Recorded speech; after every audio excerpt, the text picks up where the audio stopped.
Quero saudá-los com a graça e a paz de Jesus, amém? Vamos louvar o Senhor? Vamos ficar em pé? Dá um abraço no irmão que está do seu lado direito, esquerdo. Diga, amado, que Deus te abençoe nessa noite. Que o Senhor te ache no meio dessa multidão que começa a se formar. Que o Senhor derrame óleo de alegria sobre a tua vida, que traga respostas e bênçãos e crescimento espiritual e conhecimento da sua palavra nessa noite. Seja assim no nome de Jesus. A gente sempre começa com um versículo da palavra de Deus. A gente faz uma meditação de 10 minutos e a gente tem denominado isso ao longo dos anos de gotinha de sabedoria. São dicas para o dia a dia. A gente sempre começa com essa gotinha de sabedoria nos cultos de quarta-feira. Eu queria levar você hoje para Mateus capítulo 12. Mateus capítulo 12.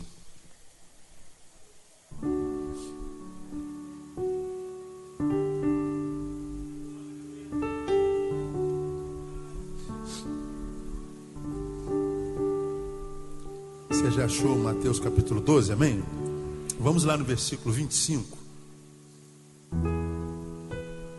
Está escrito assim na tua Bíblia: Jesus, porém, conhecendo-lhes os pensamentos, disse-lhes: todo reino dividido contra si mesmo é devastado, e toda cidade ou casa dividida contra si mesma não subsistirá. Vou repetir: todo reino dividido contra si mesmo é devastado, e toda cidade ou casa dividida contra si mesma não subsistirá. Repita após mim, por favor: toda cidade ou casa dividida contra si mesma não subsistirá. Não subsistirá, diga. Amém? Senta um pouquinho. Essa palavra, uma palavra que Deus me deu na segunda-feira, na minha devocional. E é mais um daqueles versículos que Deus usa para falar com a gente, quando a gente às vezes pede a Deus respostas para perguntas que às vezes nem tem resposta, né? A gente tem aprendido que os grandes dilemas da vida, em grande escala, não traz consigo justificativas ou respostas. Por que coisas boas acontecem a pessoas ruins, por exemplo? E mais, por que coisas ruins acontecem a pessoas boas?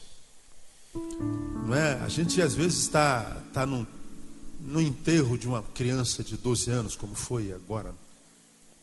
Aí o pai fala assim: pastor, como é que Deus permite que coisas como essa aconteçam? A gente não faz a menor ideia. A única coisa que a gente diz é: eu sei que Deus é bom, que para Ele não existe passado, nem presente, nem futuro. Ele sabe de todas as coisas. E quando Ele faz uma coisa que eu ou nós não conseguimos entender, tudo que eu posso fazer é mergulhar no seu amor e na confiança e na fé que eu tenho de que Ele é bom. Então eu não entendo o que seria daqui para frente na vida desse menino. Estou falando em tese porque citamos o menino, mas Deus sabe. E a gente tenta se consolar mergulhando no caráter de Deus, que é perfeitamente bom. Mas as respostas não vêm, porque coisas ruins acontecem a pessoas boas. Nós vemos atônitos, estupefatos, indignados, em grande parte irados. Mais uma vez uma barbaridade acontecendo na nossa cidade, com duas pessoas que parecem retardados, vestidos numa farda, que matam uma criança de 3 anos como matou. É um outro João, não é? Aí quando eu vi aquilo, chorando na televisão, eu fiquei pensando: Senhor, quantos Joões terão de morrer para que essa cidade mude? Não sei se é Joões ou Joãos, eu não sei quem é professor de português aí. Quantos Joões terão que morrer para que essa cidade volte a ser um lugar viável. O primeiro João foi arrastado 7 quilômetros. Depois nós vemos a menina sendo jogada do 6º andar, e depois dela mais outras 2, uma mãe que jogou a filhota de 8 meses também, e a gente já nem se comoveu tanto mais, porque já estamos vacinados contra crianças que são jogadas da janela. Isso é que é uma desgraça total. A gente é bombardeado por tanta calamidade, por tanta catástrofe, que a gente acaba acostumando. Aí mais uma vez a gente vê uma cena como essa que acontece no Rio de Janeiro, e eu olhava aquele pai indignado. Eu falei, meu Deus. Eu tentava mudar o canal, mas não conseguia. Parece que eu fui possuído por aquele pai. Parecia que ele estava na minha carne e era a minha boca que estava falando aquilo ali. Acho que todo mundo se identificou com aquele pai, não é? Todos têm vontade de falar o que ele disse e muito mais. Mas eu fiquei pensando, de repente esse cara fala isso, vem um outro fardado e mata ele também. Porque a lei do silêncio vigora porque a gente tem medo de morrer. A gente não sabe a diferença do fardado para o não fardado. Parece que é tudo a mesma coisa. Aí eu estava vendo aquela cena, depois acompanhei o enterro daquele menino. Fiquei tentando ler o rosto daquela mãe que não falou nada, né? Ao pai nós ouvimos, e o pai provavelmente se cure mais cedo do que a mãe, porque ele está vomitando. Ele está pondo para fora. E a mãe que nem colocar para fora está conseguindo. E a mãe que não consegue abrir a boca. A mãe que está lá, ferida, dividida ao meio, porque perdeu parte do que ela é. Perdeu seu filho, não é? E a gente fica pensando, até quando? Quantos Joões terão que morrer, terão que passar por essa barbaridade? Aí eu fui levado a esse versículo. Todo reino dividido contra si mesmo é devastado.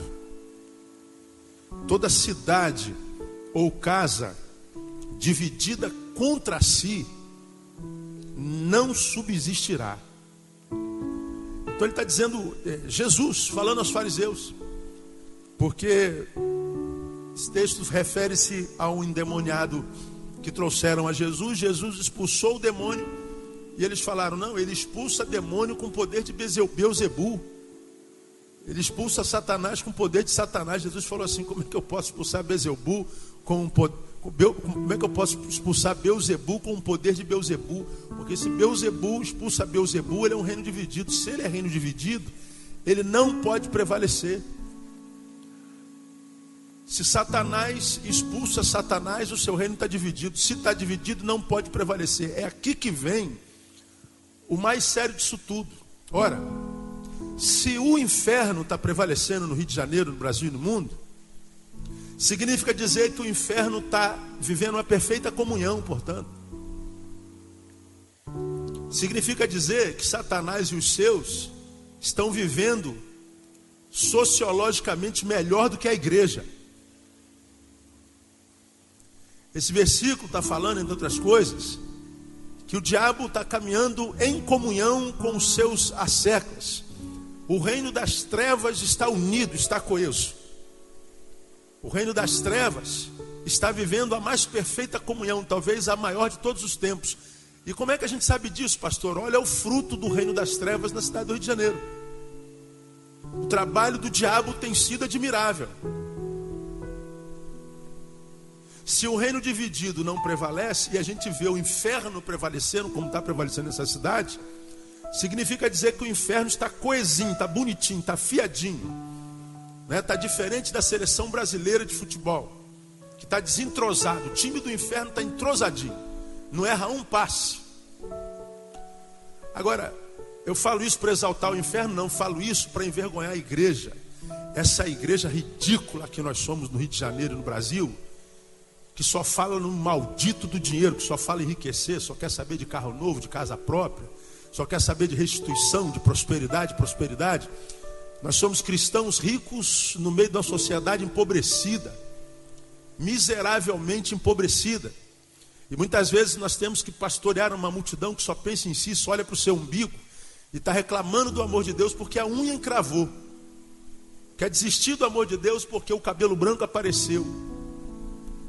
Gente que questiona o amor de Deus porque o namorado beijou a coleguinha. Gente que está desistindo do evangelho porque não deram um tapinha nas costas dele quando ele fez aquele trabalho bom. E a gente tem que caminhar com esse tipo de gente, com esse tipo de crente que não contribui em nada para o reino de Deus, pelo contrário, desestimula o reino de Deus, porque muitas vezes quem está pregando o evangelho, quem está vivendo o evangelho, quem está frutificando no reino, não tem tempo para continuar frutificando, porque a gente tem que tratar de gente medíocre. Enquanto isso, os Joões vão sendo barbaramente assassinados. Meu irmão, como é que 2 policiais podem, numa perseguição, imaginar que os bandidos pararam o carro para eles pegarem? E mesmo que tivesse aquele carro com 1 milhão de bandidos com bazucas dentro, eles não poderiam, em hipótese alguma, vez que não estão vendo dentro, metralhar um carro daquele jeito.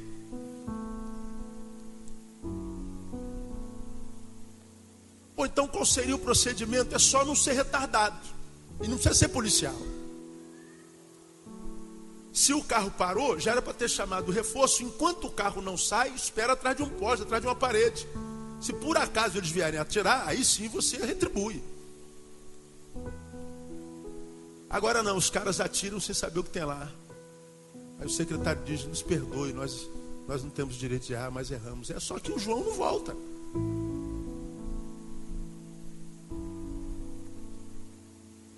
Cara, eu fiquei vendo aquele enterro, aquela mãe em cima daquele caixão. Pô, podia ser minha filha, podia ser o meu carro, podia ser o teu carro, cara.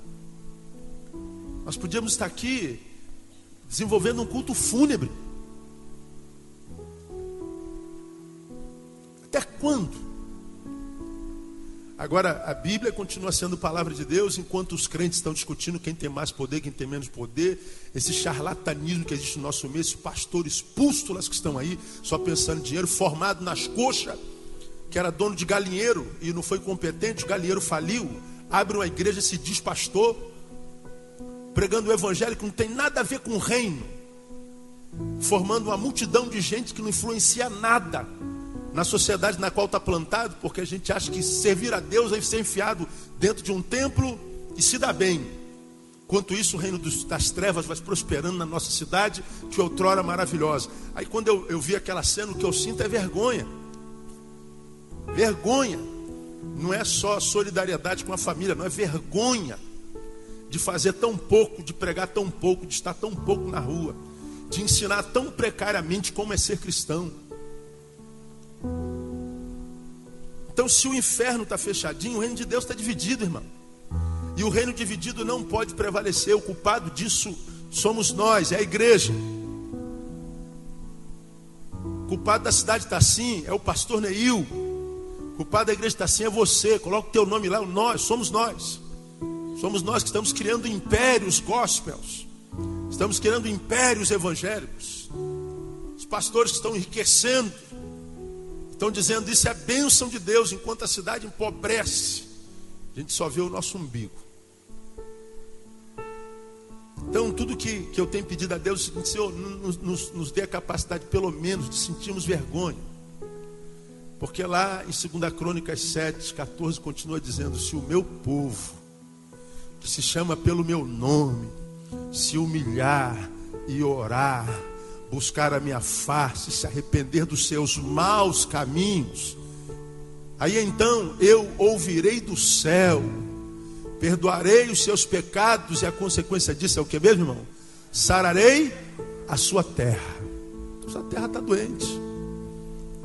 E o culpado disso somos nós, o povo que não ora, não busca a sua face, não se arrepende dos seus maus caminhos, portanto Deus não ouve do céu. A gente vive de barraco em barraco evangélico, de igreja em igreja, de portinha em portinha, tendo a sensação diabólica de que estamos servindo a Deus, como se Deus precisasse da gente aqui dentro do santuário. Como se vir à igreja fosse de fato expressão de quem serve a Deus. Quando a gente vem à igreja, já pregamos sobre isso aqui. Que tipo de serviço nós estamos prestando a Deus? Que tipo de serviço você está prestando aqui a Deus agora? Nenhum. Deus nos está servindo, não nós estamos servindo a Deus na igreja. Na igreja nós somos servidos. É aqui que Ele ministra a sua palavra, é aqui que Ele ordena a sua bênção, é aqui que Ele revela a sua vontade, é aqui que Ele nos dá a graça de desenvolvermos nosso dom enquanto coletividade. Então na igreja nós não servimos a Deus, nós somos por Ele servidos. Agora nós somos servidos para quê? Para servirmos do lado de fora quando a gente sai daqui, porque o campo é o mundo, nós somos o sal da terra, nós somos a luz do mundo. Então, o meu desejo, minha ovelha amada e querida, minha igreja amada do coração, é que nós de fato possamos remar contra essa maré maldita da igreja evangélica nesse país. Igreja de gente parasita, de gente que só quer cargo, quer aparecer, quer discutir quem tem mais poder, mas que não consegue influenciar em nada na sua sociedade, não consegue nem ser ouvida na sua comunidade, não tem expressão nenhuma fora do templo, não vale de nada. Eu estou plenamente convencido que da mesma forma como Deus rejeitou a Israel, povo eleito, Deus vai rejeitar essa igreja que está no Brasil aí. E o que eu tenho dito a Deus: Senhor, eu quero estar no meio daquela minoria, porque a Bíblia diz, muitos são chamados, mas poucos são os escolhidos. Então tenho tentado pregar os irmãos, ensinar os irmãos como é ser crente fora da igreja, como é ser gente. A gente tem aprendido aqui que quanto mais santo, mais normal. Quanto mais santo, mais gente boa. Quanto mais santo, mais simples. Não tem pirotecnia, não tem roupagem, não tem estereótipos, arquétipos. Não, quanto mais perto de Jesus, mais humano a gente é. E quanto mais humano, mais a gente consegue alcançar os homens. Porque essa sociedade está rejeitando a igreja com toda razão. Agora aparece outro deputado crente e lança um projeto de lei na Câmara para destituir Nossa Senhora da Aparecida de ser a padroeira de Brasil e colocar Jesus como padroeiro. Olha a briga que o cara está comprando, a troco de quê? Troco de quê? Ela é padroeira para vocês? É? Não. Então deixa eles pensarem que ela seja. Agora a gente vai mexer numa coisa que não muda nada. Se está escrito lá, ela é padroeira, ela não muda nada. Aí já está a outra vertente dos deputados lutando já contra o outro. Já está uma briga no Senado, no Congresso terrível, porque o energúmeno diz: Deus me mandou planejar um projeto de lei desse. Falei, cara, que você não vai para as favelas? Por que Deus não falou para você fazer um projeto de lei para ajudar os pobres, para melhorar os hospitais, para asfaltar as ruas que sejam? Uma coisa que preste, que se acontecer, vai abençoar alguém. Agora, se tirar o nome da padroeira de lá, abençoa quem? Quem é abençoado com isso? Então é esse tipo de crente que está aí. Então isso às vezes causa uma revolta tão grande. Às vezes eu sei que eu sou uma voz no deserto, ninguém ouve mesmo, mas tudo bem. Pelo menos a gente está falando, por onde passa. E eu queria que essa palavra desse início de culto, irmão, fizesse você refletir: quantos Joões terão que morrer para que essa cidade se volte ao Senhor? Eu acho que a resposta é o seguinte: quantos Joões forem necessários até que a minha igreja seja como a minha igreja tem que ser. É a palavra que eu tenho tido: cada sangue desses Joões que morrerem, Deus vai cobrar de nós. Deus vai cobrar de nós. Porque a terra está ferida, porque nós não somos o que temos que ser. Porque a promessa é o seguinte: o dia que vocês forem o que tem que ser, a minha promessa continua de pé: o Rio de Janeiro será sarado no nome de Jesus. Então só precisamos ser o que nós somos, mais nada, mais nada. Ele está falando: não precisa pedir, não precisa fazer campanha, não precisa subir monte, não precisa dar oferta mais gorda, não precisa fazer jejum, não precisa deixar de raspar a perna, não precisa botar terno e gravata, não precisa deixar coque crescer, não precisa ficar feio, não precisa falar língua estranha, não precisa fazer milagre, não precisa fazer nada. Só precisa ser o que tem que ser. Se o meu povo, que se chama pelo meu nome, se humilhar, orar, buscar a minha face, se arrepender dos seus pecados. Só isso, não precisa pedir nada, é só ser. Se a igreja for, não precisa abrir a boca, não precisa usar a boca, só precisa ser. Não precisa fazer nada, só, então somente apenas ser, mais nada.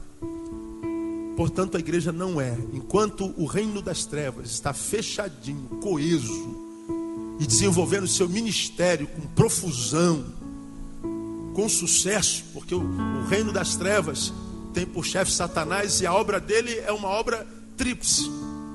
Ele veio senão para quê mesmo? Matar, roubar. Olha, lê o jornal, abra a janela, vê o jornal. Morte, roubo, destruição é a marca do tempo que se chama hoje. Portanto, o reino das trevas está muito bem sucedido. Por quê? Porque o reino dividido não pode persistir. Qual o reino que está dividindo? É o reino do reino de Deus. São os que se dizem cidadãos do reino de Deus. Então que esses episódios calamitosos, irmãos, possam pelo menos gerar vergonha em nós, em você, em mim. Que o que a gente vê acontecer na cidade do Rio de Janeiro possa pelo menos nos fazer refletir com que tipo de crente porcaria nós somos. Que tipo de testemunho nós estamos dando. Aí você fala, ninguém tem nada a ver com isso. Você acha que quando você brinca de ser crente, é um aqui, é outro lá fora, você não está frutificando? Você não está dividindo o reino de Deus? Você acha que o teu testemunho não fala muito mais alto do que 20 sermões que um pastor pregue? Que adianta de pregar santidade aqui, você é o canalha lá no teu trabalho, na tua faculdade? Você acha que eles vão ouvir o que eu digo aqui ou o que você vive lá? Né? Lembra a máxima dos puritanos ingleses do século XVII, que dizia: o que tu fazes fala tão alto que eu não consigo ouvir o que tu dizes. O que tu fazes fala tão alto que eu não consigo ouvir o que tu dizes. E a verdade é que essa igreja está pregando. As igrejas evangélicas estão pregando. Programa de televisão, programa de rádio. Não tem um rádio que não seja mais evangélico. Tinha uma última rádio que a gente gostava tanto de ouvir, né? A Nova Brasil. Ligamos anteontem, é rádio evangélica. Em vez de eu dar glória, eu lamento, né? Porque não contribui nada. Então, amado, eu não estou aqui, não estou brigando, não estou dando sermão, não estou dando exortação, nada. É só o coração de um cidadão carioca que ama a sua cidade, que não se conforme em ver a sua cidade como está, quando a gente sabe que o poder da cura está na mão da igreja de Jesus Cristo.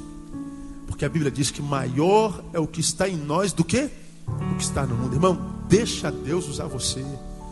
Porque a Bíblia diz: se você for o que você precisa ser, meu filho, o chão onde você pisar, esse chão será curado pelo poder do sangue do Cordeiro. E esse chão começa na tua casa. Ele vai sarar o nosso lar, vai sarar o nosso trabalho, vai sarar o trajeto do nosso trabalho, o trajeto da nossa igreja. E a gente vai pisar em toda a cidade, e a cidade vai ser curada pelo poder do nome de Jesus. Mas quando isso passar do discurso, quando a gente transcender a mediocridade, quando a gente deixar de fazer e falar tanto para ser, só isso. Então que Deus nos abençoe com essa palavra nesse iníciozinho de culto, e que Ele tenha misericórdia de nós. Porque da mesma forma como aconteceu com João, pode acontecer com meu filho, pode acontecer com teu filho. Deus nos livre e nos guarde com a sua graça, com a sua misericórdia. Amém, amado? Você, quando estiver nas suas orações, lembre-se daquela família. Eu não lembro do nome do pai e da mãe, mas ore por aquele pai. Hoje eu estava ouvindo a Band News e estava vendo o pai dando uma entrevista. Eu não consegui, eu tive de parar o carro, eu tive que encostar o carro, eu tive que ouvir aquele homem até o final. É muito traumático. Quantos Joões terão que morrer para que nós sejamos o que nós somos? Tomara que nenhum mais, para a glória de Deus. Amém, amados? Vamos aplaudir o Senhor porque Ele é digno. Vamos ficar em pé?